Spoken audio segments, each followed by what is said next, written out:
The speed of a boat in still water is 15 kilometers per hour and the rate of current is 3 kilometers per hour. The distance traveled in 12 minutes is.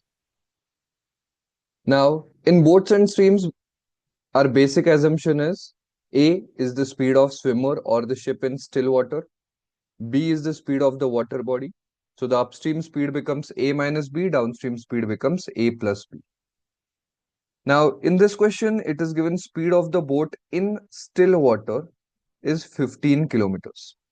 That means we are given A is equal to 15. And the rate of the current is 3 kilometers per hour. Current is nothing but the water body. So that means you have B is equal to 3.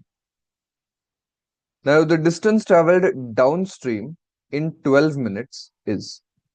So because the boat is traveling downstream, we will have to calculate the downstream speed. The downstream speed is A plus B. So 15 plus 3, that is 18 kilometers per hour. Now we have to find out the distance. Distance general formula is speed into time. So we have now the speed as 18 and the time is 12 minutes. Now generally this time t is in hours. Here we are given in minutes. So we'll have to convert 12 minutes to hours. And we can do it by dividing it by 60.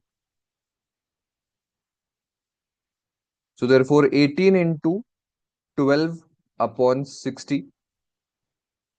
So 60 we can divide it by 6, that becomes 10. This is 2. So 18 2s are 36 upon 10. That means it is 3.6. So 3.6 kilometers covered in 12 minutes. So the answer is option D.